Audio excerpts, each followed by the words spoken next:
Retour de l'FC avec la deuxième partie de cette émission et un focus sur le Cameroun qui a changé d'entraîneur pour conquérir sa place de leadership sur le continent. Nous allons voir ça tout à l'heure. Nos invités, il y a toujours Charles Topley, mais avant Charles, nous allons parler de M. Até Zété, qui est président d'une association qui s'appelle Baobab, originaire du Congo-Brazzaville. Vous n'avez pas été trop marqué par le score du Congo-Brazzaville ce week-end face à l'autre Congo. Comment avez-vous jugé ce match ? L'avez-vous perçu?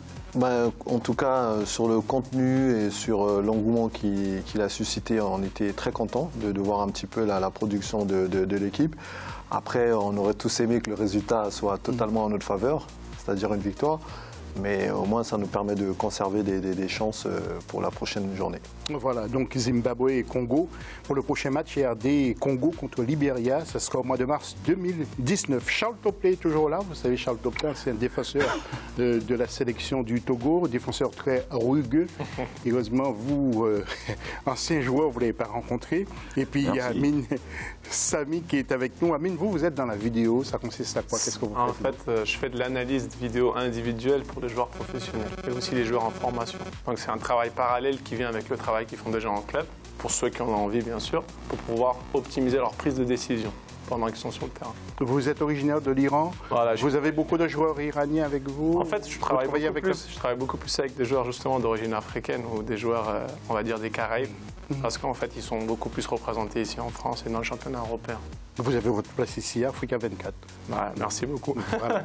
Et nous allons tout de suite nous adresser aux internautes.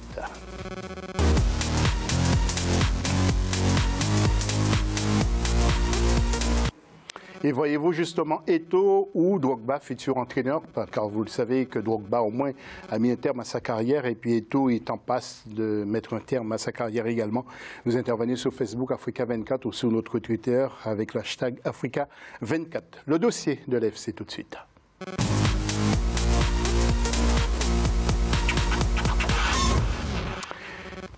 Un nouveau staff pour diriger les Lions indomptables qualifiés d'office pour la phase finale de la CAN 2019 en tant que pays organisateur Maroc-Cameroun. C'était important. Nous avons suivi ce match également. Et pour le Maroc, la perspective, bien sûr, c'était de se qualifier. Ça s'est joué vendredi 16. Voyons le résumé avec Marcel Farba-Maroun.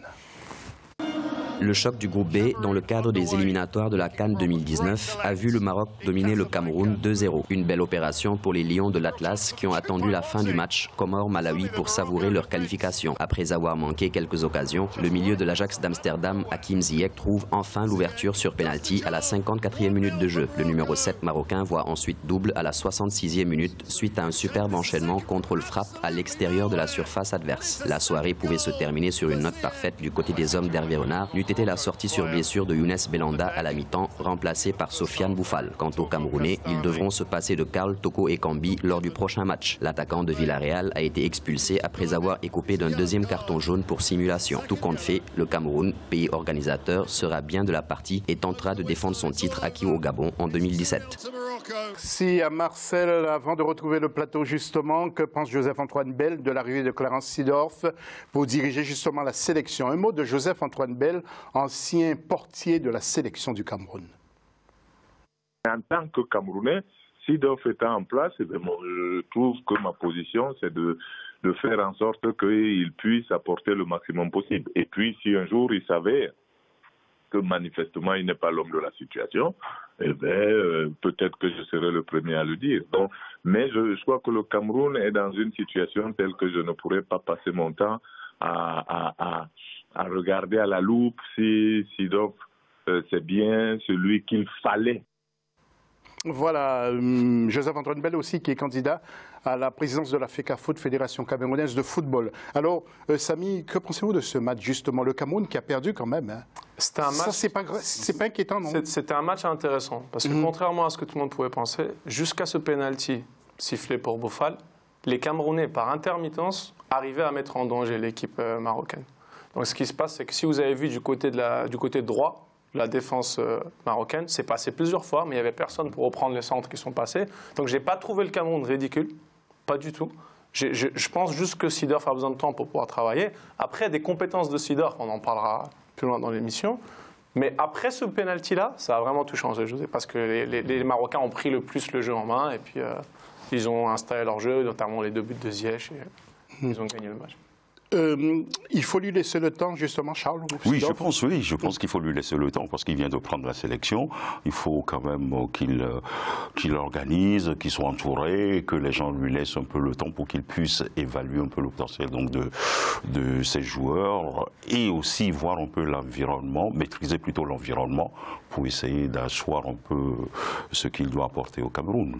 Voilà, tout simplement. À TZT, je sais que vous êtes un homme tout-terrain aussi, vous suivez de près le football, que ce soit chez les amateurs ou chez les professionnels.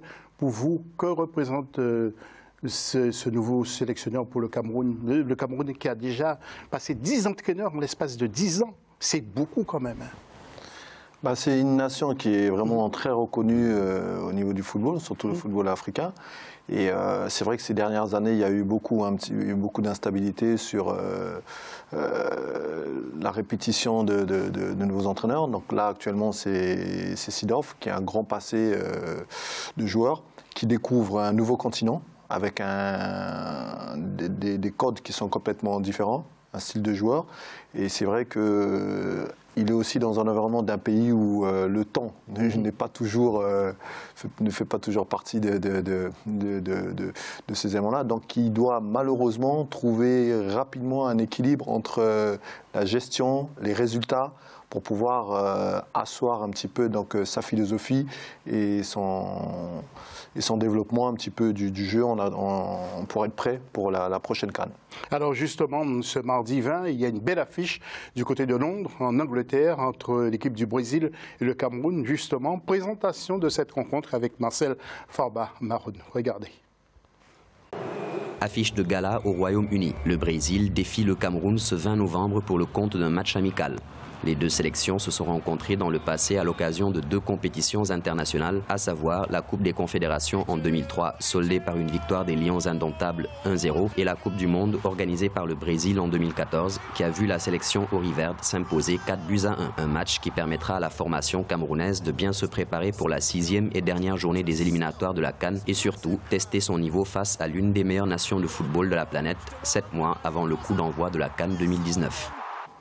Charles, 10 entraîneurs qui sont passés justement depuis 2009. Otto Fichter, il y a Thomas Nkono, le Camerounais, Paul Le Guen, il y a Javier Clemente, l'Espagnol Denis Lavagne, il y a Jean-Paul Akono, il y a l'Allemand Volker Finker, Alexandre Bellinga, il y a aussi le Belge Hugo Broos et puis maintenant le Néerlandais Clarence Seedorf.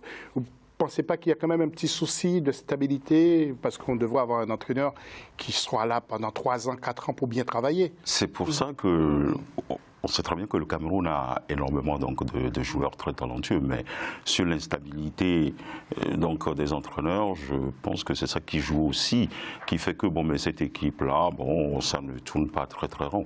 Mais tout ça est lié aussi à l'équipe dirigeante qui est à la Fédé. Donc voilà, parce que si on change tout le temps d'entraîneur, ça veut dire tout simplement que bon, il n'y a pas une bonne stratégie qui est là et que chacun veut faire ce qu'il veut. Or qu'on devait discipliner un peu tout ce secteur pour garder un entraîneur et lui laisser le temps de préparer une sélection au moins sur 3 ou 4 ans. Donc, comment dirais-je, au Cameroun, ça ne dure pas longtemps, comme vient de le dire Anzeit. Est-ce que c'est un problème de stratégie ou de compétence? Parce qu'il n'y a que des technocrates, et quasiment le président de la commission de normalisation est un avocat. Est-ce que vous pensez que c'est quelqu'un qui est vraiment en phase? C'est pas une critique, attention, c'est pas une critique, mais en phase vraiment avec la réalité du terrain. J'ai été un peu au courant de ce qui s'est passé au Cameroun par rapport à cette comité de normalisation et qu'après ils ont eu des problèmes avec la FIFA. La manière dont arrive un entraîneur, finalement, il y en a des milliers de manières. Ce qui est important, c'est est-ce que c'est un entraîneur constructeur qui va laisser quelque chose derrière, un héritage sur lequel on va travailler, ou à chaque fois, ils ne vont pas pouvoir se passer le relais. Par exemple, Hervé Renard, partout où il est passé, il a laissé quelque chose qui a apporté au pays. Et je suis sûr que le Maroc va être parmi les candidats. Il a gagné la Coupe d'Afrique avec la Zambie. Il l'a gagné aussi avec la Côte d'Ivoire qui n'arrivait pas. C'est important d'avoir un entraîneur constructeur qui va laisser un héritage. Peu importe le temps qui va rester. Clarence Seedorf est en formation. On sait qu'il a fait 6 mois au Milan AC, 6 mois en 2e division chinoise, à Shenzhen, et 6 mois avec la Corogne. Malheureusement, il n'a pas pu maintenir la Corogne. Étant donné qu'il a joué au Real Madrid avec Eto'o quand Eto'o était très jeune, on sait très bien aussi que ça y compte. C'est important aussi, c'est ce passé, on va dire, de joueurs entre les deux. Maintenant, ce qui est important, on peut toujours aussi apprendre sur le terrain. Mais je ne pense pas que c'est un entraîneur constructeur. Il est en train déjà d'apprendre lui-même en tant qu'entraîneur. Oui. Merci pour cette analyse, donc pour nos téléspectateurs aussi, et ça c'est très très important. Alors, justement, Samuel Eto'o, vous le savez, parcourt plusieurs pays pour inciter certains joueurs à intégrer la sélection. Draguer les joueurs, c'est peut-être un terme un peu fort, mais que pensez-vous, Joseph-Antoine Bell, justement du rôle de Samuel Eto'o, Joseph?